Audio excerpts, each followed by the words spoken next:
Olá, pessoal! Mais um episódio e agora com Jéssica. Ela é enfermeira, gente. E a gente acabou de sair do curso de gasometria arterial com interpretação e com o exame, viu? Jéssica estava lá dentro com o pessoal. Fez com que eles funcionassem, fizessem o exame. Eu ali meio enxerida, apesar do congresso ser muito profissional, tem poucos fisioterapeutas aqui, a emergência ainda é um ambiente muito de enfermeiros, né, Jéssica? Mas saí perguntando e saí puxando dela tudo que eu podia, como eu faço com todos os meus enfermeiros dos meus plantões. Sugo esse povo. Minha gente, esse povo, olha, a enfermagem não existe.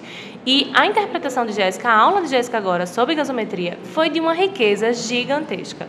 Eu queria que ela apresentasse um pouquinho aqui para vocês ficarem sabendo 10% do que a gente viu lá dentro. Foram o quê? 3 horas de curso agora? Foram 2 horas bem 2 horas de curso, olha só, foi assunto pra... Muito, todo mundo saiu com a cabeça Verdade, martelando. Verdade, foi muito, muito interessante. E aí, óbvio que eu trouxe ela pra cá, pra gente conversar um pouquinho sobre o que a gente viu lá dentro agora do curso e vocês também ficarem sabendo aí um pouco sobre gasometria arterial. Super importante, né, Jéssica? Tanto no ambiente de UTI, de emergência. Conta pra gente um pouquinho a tua vivência em relação ao exame da gasometria. Então, né, como ela me falou, sou enfermeira. E além da minha própria formação como enfermeira generalista, assim que eu me formei, eu já fui para residência. Então, fiz residência de emergência geral, então minha maior linha de trabalho é emergência. Só que eu já passei anos também em UTI.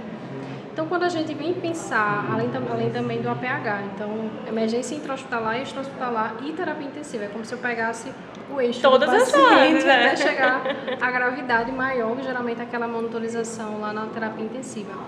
Então, a proposta foi um mini curso, né, através do congresso, com a duração de 2 horas. É um desafio falar de gasometria em 2 horas, porque são muitos parâmetros, muitos distúrbios.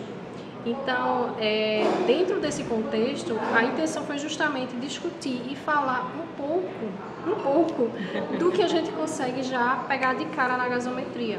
Então, são vários parâmetros, né? A história de uma acidose, alcalose, importância de um pH, bicarbonato, PaCO2, são vários valores. Dentro desse tempo, a gente conseguiu, né, um intensivo, foi um mini curso, mas foi intensivo de gasometria, na linhagem dos distúrbios ácido-base. Então, os congressistas tiveram a oportunidade de saírem sabendo interpretar realmente aquela alteração de base, um distúrbio primário, o que é um distúrbio secundário, o que é uma compensação, o que é um misto, que é justamente a gente ver e analisar esses parâmetros, principalmente o pH, a pressão do CO2 e também o meu bicarbonato. Uma vez que eu consigo avaliar isso, eu consigo realmente saber qual que é o tipo de distúrbio, se é uma acidose, se é uma alcalose, quem está provocando esse distúrbio, é só o bicarbonato, é o PCO2, então a gente consegue ir trilhando. Eu, como enfermeira, conforme a minha legislação, eu tenho uma resolução que diz que eu sou uma pessoa que posso realmente realizar a punção arterial para coleta. Então, os profissionais que conseguem fazer isso são os médicos e são os enfermeiros. Então, eu sou uma das pessoas que executa de fato a punção. Mas é como eu falei muito no curso, digo e repito para todos os cantos, a gente tem que sair do automático. Respondo muito pela minha profissão. Então, pensar fora da caixa, né? Isso, perfeito, para não ficar realmente só naquele pensamento trilhado. Então, eu consigo coletar, eu sou treinada e capacitada para isso, mas será que eu sou realmente treinada e capacitada para saber interpretar? Ou eu vou pegar o papelzinho lá do resultado que o gasômetro me dá e entrego para minha colega fisioterapeuta para ela fazer os ajustes ventilatórios que forem necessários, junto com um profissional médico para fazer uma intercalada e fazer um controle da parte metabólica?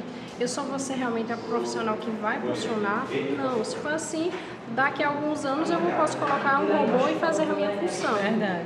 Então, eu sou uma humana cuidando de um outro humano que está cheio de distúrbios, então eu preciso saber tudo o que for necessário para a pré-punção, que são vários cuidados. A gente falou sobre o teste de Allen. Posicionamento, o teste. Esse adequado. teste eu fiquei assim, encantada. Isso, então a gente tem cuidados pré, não é simplesmente sentir a pulsação e só realmente fazer a punção. A gente tem cuidados pré-punção e a gente tem um controle para realmente garantir que essa amostra está boa.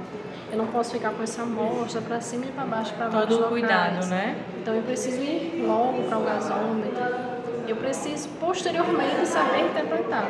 Uma vez que eu interpreto, eu sei qual é o distúrbio, mas será que eu sei qual é o cuidado, qual é o tratamento? Será que eu tenho a vigilância de entender que uma vez que se faz a terapia, ele vai precisar futuramente de uma nova gasometria para saber se realmente foi resolvido aquele distúrbio?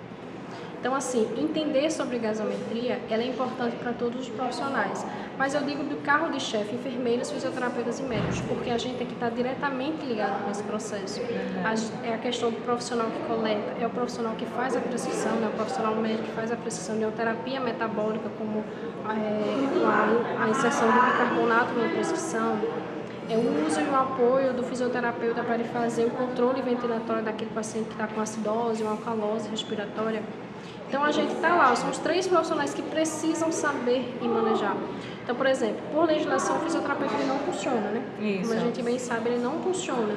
Só que ele tem que saber mexer, e não só na parte ventilatória, porque ele é quem faz a correção na parte ventilatória. Pra gente até analisar a amostra, a gente tem um olhar clínico para saber se aquela amostra ali dizer, alguma coisa aí já tem a partir da própria amostra. Exato, né? Porque a gente tem a gasometria arterial e a gasometria venosa. Só que, de certo modo, para o fisioterapeuta, o que mais importa é a gasometria arterial, é onde a gente vai ter os distúrbios ventilatórios, os gases estão lá presentes e que mostram aquelas alterações. Então, se o fisioterapeuta, não, por mais que ele não funcione, mas se ele não sabe distinguir o que é o arterial, o que é o venoso, só em olhar, já fica falho. E uma coisa que você falou, somos humanos cuidando de outros humanos e, além disso, estamos trabalhando com humanos, né? Equipe. Então, é isso. Às vezes, você lá, é um enfermeiro, tá tentando achar o pulso, não consegue. Às vezes, a gente com uma sensibilidade maior ali no toque, a gente consegue achar, então, consegui aqui.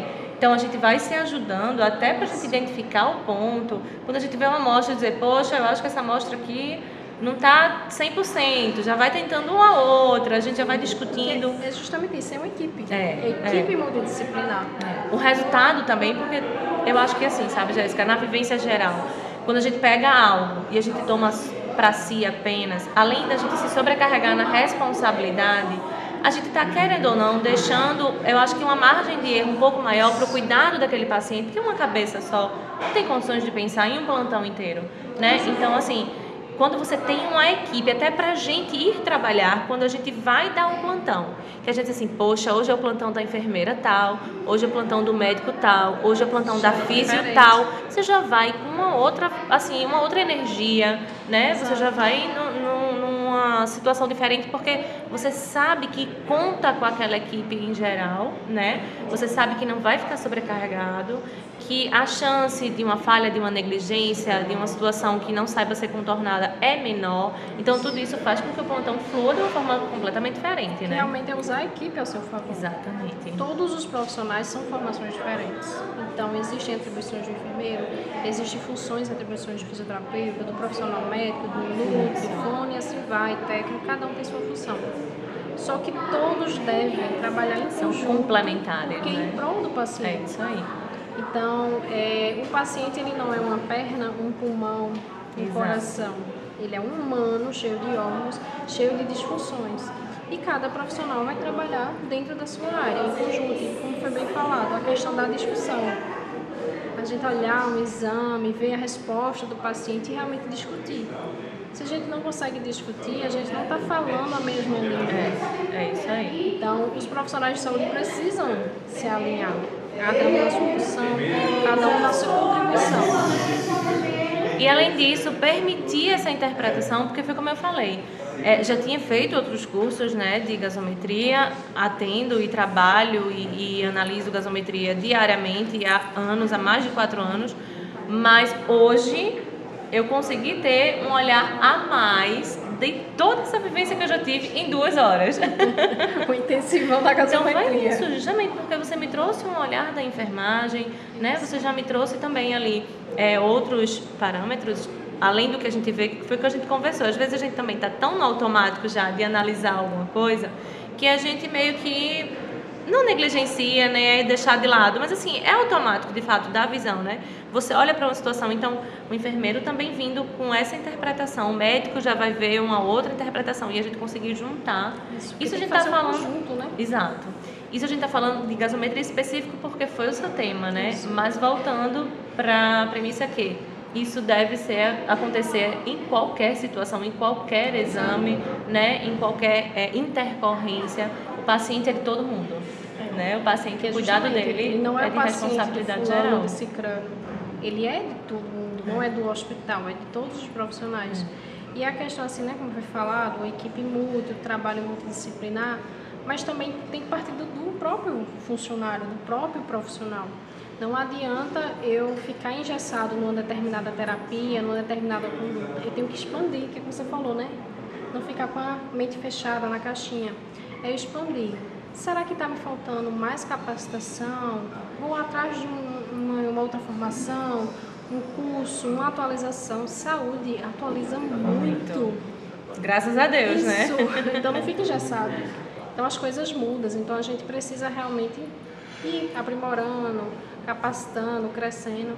Por exemplo, em relação ao curso, foram 2 horas, como a gente está falando, e a gente viu só parte de distúrbios da ácido base. Foi. Existem várias coisas, né? A parte dos eletrólitos, sódio, potássio, cloreto. Então a gente vai ver, tem uma enormidade de informações muito com o papelzinho da gasometria. Então realmente saber entender de fato o que ela traz e o quanto que ela vai trazer de prejuízos para o paciente, simplesmente se for deixada de lado um paciente que está com distúrbio, independente de qual seja, pode trazer prejuízo. Exato. Então a gente tem que ter esse caminho realmente de saber o que está fazendo, se apropriar do que é nosso. Foi uma coisa que você falou também em relação aos valores, né? Que a gente não deve decorar nada. E muito além disso, até para a gente identificar se ali... Porque a gente vai trabalhar com uma máquina que vai, né, fazer o exame. Se essa máquina tiver falha... Então, se a gente não sabe interpretar, se a gente não pega aquele exame, se a gente não consegue entender aquilo ali como um complemento, até se ele não funcionar, a gente não vai saber resolver e nem a gente vai saber dizer, poxa, será que isso foi uma falha da máquina ou será que isso é realmente um distúrbio desse paciente? Então, quando você não estuda aquilo, você só decora, qualquer resultado que vier você vai aceitar como verdadeiro, né? A partir do momento que você realmente estuda sobre... Você tem um feeling diferente, né? Tem propriedade para falar sobre. Uma coisa que a gente fala muito como profissional de saúde é que a clínica é soberana. Então, por exemplo, você vê uma gasometria com os resultados extremamente discrepantes, você avalia o seu paciente, ele não tem sentido esse PCO2, não tem sentido essa saturação de oxigênio, alguma coisa está errada. Não necessariamente sempre é o paciente. Isso. É uma máquina. Então, eu tenho que saber, óbvio, que os valores de referência, mas valores de referência eles dão um parâmetro. Se estão para menos ou estão para mais, vão ser vários distúrbios diferentes. Só que você tem que adequar a realidade do paciente. Um exemplo que eu mostrei de uma gasometria, assim que ela viu, esse paciente provavelmente é um DPOC, porque ele estava com parâmetros muito discrepantes. Parâmetros que não são fisiológicos e que é um distúrbio muito diferente. Então, é uma gasometria característica de um paciente DPOC. Como que a gente sabe? Por causa do aprimoramento do conhecimento. Então, você vê que aquela gasometria de fato está com uma alteração, mas é uma alteração muito diferente de uma alteração normal. Como é que eu posso dizer alteração normal? Existe o distúrbio ácido, a base, alcalina, questão metabólica, questão respiratória. Só que existem pacientes que já vão tendo as disfunções de base. Será que ele é renal? Será que ele é um DPOC? Quando eu associo... São distúrbios mais leves ou eles realmente já mais exacerbados, né? E, por exemplo, o paciente DPOC, ele resiste a muitas coisas. Então, realmente, a gasometria dele é bem diferente. Mesmo que ele esteja com distúrbio... mesmo se ele esteja com a gasometria normal, a gasometria dele é diferente. Aí eu não posso tratar sempre para a clínica dele. Porque é justamente associar a prática. A gente fala muito isso na fisioterapia, a gente não pode ventilar uma gasometria, né? A gente tem que considerar o que ela está trazendo realmente ali de distúrbio, mas entender a clínica do paciente, porque às vezes o que pra gente, ou melhor, o que pro exame não está ok, mas dentro daquela clínica ou daquela condição já daquele paciente, para ele é o fisiológico dele, é o basal dele que a gente chama, isso né? Que a gente fala muito, que realmente a clínica é soberana. Verdade, é verdade. O resultado do exame, ele dá inúmeros respaldos pra gente, mas a gente tem que avaliar a clínica, não é só um papel. É verdade. Como realmente está o paciente, como é que está a ausculta. Às vezes, inclusive, por exemplo, o paciente de ventilação mecânica está com oclusão do circuito. É isso. Ele não está ventilando bem porque teve uma falha durante a ventilação, uma falha física. É equipamento, não é? Uma falha física, né? não é ele que não está ventilando bem, oxigenando, fazendo uma boa troca gasosa. A razão dele está diferente. Não, é porque simplesmente, será que não é um aparelho? Será que não desconectou o fluxo? Alguma coisa pode estar acontecendo. Então a gente tem que avaliar todo o contexto. quanto mais grave for o paciente, quanto mais dispositivos ele tiver, mais a gente tem que avaliar. Verdade. É tudo muito criterioso. É verdade. Então, às vezes, altera uma gasometria ou outro exame e, na verdade, é um aparelho, é uma falha na hora da coleta. Foi coletar, coletou uma boa quantidade de amostra arterial, mas colocou muito ar na seringa. Esse ar vai dar um falso positivo, um falso negativo. Vai dar uma possibilidade de mais oxigênio, quando na verdade o paciente ele não tem. E você falou uma coisa bem interessante que me lembrei agora em relação ao tipo da seringa, né? Os dispositivos que tem na seringa. Cada uma vai ser ideal para a gente pegar, porque tem os pontos onde a gente pega ali o exame de gasometria. Eu conheço o radial e o femoral. Isso, porque na verdade a gente tem 3 sítios de inserção. O de primeira escolha é o radial, mas nós temos também o braquial. Ah, é verdade. Em pediatria geralmente pegam. E o femoral. Então, 3 sítios de inserção, geralmente por ordem de escolha radial, braquial, posterior femoral. O femoral ele é dito como última escolha, porque é um acesso bem mais profundo, a artéria tem também mais profunda. Então, é mais invasivo. Além disso, o processo de compressão, a artéria ela tem muito fluxo. A gente precisa comprimir toda vez que se faz uma punção. Só que a artéria radial é muito mais superficial, é mais fácil a compressão. Então, enquanto com a femoral não. E se for, por exemplo, paciente grave, acamado, cheio de dispositivo, tem uma questão de possibilidade de infecção, né? Femoral, é uma região mais complicada. Então, eu tenho 3 sítios de sessões diferentes. Isso realmente para a punção propriamente dita. Eu tenho que escolher o meu dispositivo. Qual agulha que eu vou utilizar, quais os tipos de seringa. Não adianta você fazer uma punção arterial com uma seringa grande, você tem 10 ml, de 20 ml. Para que tanto ml de sangue? O gasômetro não precisa disso tudo. A maioria dos gasômetros só precisa de 0,5, nem 1 ml sequer. Por isso que geralmente a gente faz com seringa de insulina, que a seringa de insulina ela é 1 ml. Então se você colocar 0,5, a maioria dos gasômetros vai ser suficiente. É verdade. E como a artéria, por exemplo, a radial, ela é bem superficial, eu não tenho para que colocar uma agulha tão extensa, tão calibrosa. Aí geralmente a gente faz a agulha também, que é a mesma agulha de insulina, que é a intradérmica, que é a 13 por 4,5. Aí já a femoral e braquial ela é mais profunda, e principalmente a femoral, então eu tenho que adequar o meu dispositivo. A agulha é compatível com o meu local de inserção. Porque se eu coloco uma agulha de menor calibre para a minha femoral, não vai chegar na minha artéria. Se eu coloco uma agulha de calibre muito grande para uma radial, é desnecessário. É muito superficial. Você toca, você já sente o pulso. Então, para que uma agulha tão calibrosa, tão extensa? Então, adequar. É por isso que não adianta simplesmente, no caso, no meu caso como enfermeira, no caso do profissional médico que faz a punção, não é só chegar, sentir o pulso e realmente fazer a punção. Eu conheço os meus dispositivos, eu sei o que é o adequado para cada sítio de punção. O teste de Allen, como é tão importante para a questão de avaliar o fluxo sanguíneo desse paciente. Então, tem tanta coisa antes, sem contar o pós, que é a interpretação, que é muito mais informações. Ai, fantástico. Jéssica trouxe pra gente alguns dispositivos lá, não foi no minicurso.